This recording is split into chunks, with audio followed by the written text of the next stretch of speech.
راستہ ہے سیمنٹ کا، سب وہی سے جاتے ہیں. لیکن ایک وقت ایسا ہوتا ہے کہ کوئی نہیں جا سکتا. جب وہ پانی کو طوفان آتے ہیں نا، لہریں جب ہوتی ہے نا، نہ ادھر کے ادھر آ سکتے نہ ادھر کے ادھر جا سکتے. وہ مزار سے اوپر ہی لہریں رہتی ہے، لیکن ان کی یہ کرامت مشہور ہے کہ پورا راستہ پانی میں، لیکن مزار میں ایک بوند بھی پانی ہے. یہ خاصیت ہے، یہ کرامت ہے حاجی علی بخاری رحمۃ اللہ علیہ کی. وہ یہاں کے نہیں ہیں، وہ ملک عرب کے ہیں، ازبیکستان کے ہیں، ازبیکستان کے ہیں. اور وہاں آپ جو ہے ایک تجارت کرتے تھے، بزنس کرتے تھے، بزنس. ان کا ایک واقعہ مشہور ہے. وہ ہندوستان کیوں آئے، اس کی بھی ایک وجہ ہے.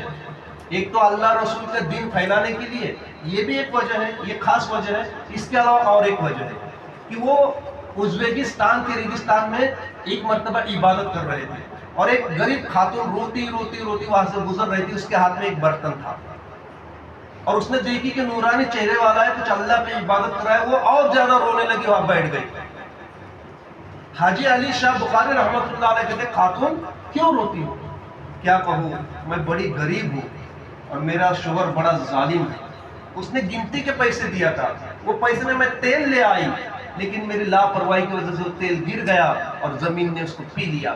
اب میں گھر پر خالی برتن لے کر جاؤں تو میرا شوہر مجھے مارے گا، مجھے پیٹے گا، گالیاں دے گا. اب میں جاؤں تو کیسے جاؤں؟ حضرت حاجی علی شاہ رحمۃ اللہ علیہ کو اس عورت پر رحم آیا. کہتے چل، اگر ایسی بات ہے تو چل میں کچھ کوشش کروں. وہ عورت اس جگہ پر لے گئی تھی جہاں پر اس کا تیل گرا تھا. حاجی علی رحمۃ اللہ علیہ نے کچھ اللہ سے دعا کی اور یوں انگوٹا پکڑا، تھمس اپ اپنے رب میں گئی، تھمس اپ یوں انگوٹا پکڑا، زمین کو لگایا، کچھ پڑا. اللہ کا کرشمہ دیکھیے، یہ بزرگ کی کرامت دیکھیے کہ جیسے ہی آپ نے انگوٹا ہٹایا، زمین تیل اگلنا شروع کر دی. آپ نے برتن لیا، برتن بھرا، عورت کے حوالے کیا اور کہتے جا جا، تیری شوہر کے ناراضگی سے تو بچ گئی، اللہ تعالیٰ نے سن لی، جا، اللہ تعالیٰ تیری حفاظت کرے. سبحان اللہ، یہ اللہ والے ہوتے ہیں. لیکن اس کے بعد جو ہے آپ سے یہ کرامت جو ظاہر ہو گئی، اس کے بعد آپ کا دل نہ لگا، اس جگہ پر آپ کا دل نہ لگا، آپ بے چین ہو گئے، بیمار بھی ہو گئے. اب آپ نے کیا کیا کہ اپنی جان سے اجازت لے کر کے بمبئی تجارت کی غرض سے تشریف لائے. کس غرض سے؟ تجارت، بزنس کے لیے بمبئی آئے. تو ساتھ میں بھائی کو بھی لے آئے، اور وہیں پر رکے کہ جہاں آج ان کی مزار ہے، اس کے آس پاس ہی رکے. وہاں پر وہ بزنس تجارت کیا کرتے، کرتے کرتے اللہ کی عبادت بھی کرتے. ایک وقت ایسا آیا کہ ان کا دنیا سے دل اچٹ ہو گیا. جتنا بھی تجارت کا مال تھا سب کے سب اللہ کی راہ میں غریبوں میں تقسیم کر دیا، اور بس عبادت میں لگ گئے. پھر جو آتا اسے اللہ رسول کی باتیں سکھاتے، دین کی باتیں سکھاتے، اس کا ایمان سنوارنے کی کوشش کرتے، صراط مستقیم کا راستہ انسانوں کو دکھاتے. یہاں تک کہ وہ مشہور ہو گئے کہ فلاں فلاں بابا بہت ہی نیک بخت ہے، ان کی دعائیں قبول ہوتی ہے، ان سے عجیب و غریب کرامتیں ظاہر ہوتی ہے. پھر گروہ در گروہ لوگ آنا شروع ہو گئے، یہاں تک کہ اتنے مشہور ہو گئے کہ حاجی علی رحمۃ اللہ علیہ کے نام سے. اور مزار بھی دیکھو نا کہاں پر ہے، سمندر میں.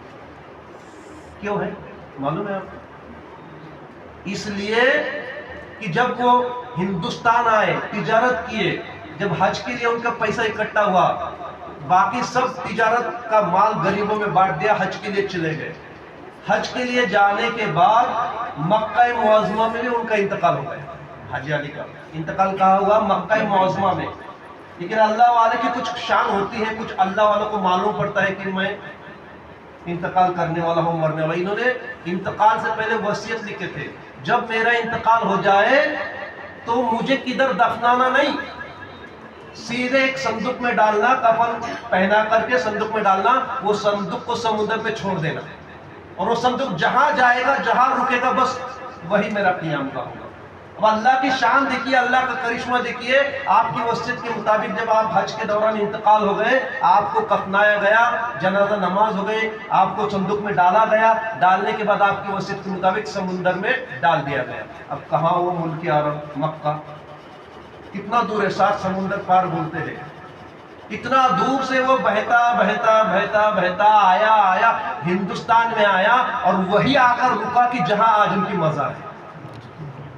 بس عاشقوں نے پھر کیا تھا، یہ حاجی علی ہے، ارے یہ تو وہی بزرگ ہے جو یہاں بیٹھا کرتے تھے. لوگوں نے پھر وہیں پر ان کا مزار پاک بنا دیا. تب سے جو مزار پاک بنا ہے آج تک ہے اور انشاءاللہ قیامت تک رہے گا. تو اللہ والوں کی یہ شان ہوتی ہے، ان کی بہت ساری کرامتیں ہیں، لیکن ہمیں کرامتیں زیادہ اس لیے نہیں سناتے کہ ان کی کیریکٹر ہم دیکھنا ضروری ہے، ان کی سیرت دیکھنا ضروری ہے، ان سے محبت کرنے والوں کو اللہ کیسے نوازتا ہے یہ دیکھنا ضروری ہے. اپنے تو اپنے، پرائے بھی بزرگان دل کے دیوانے ہوتے ہیں.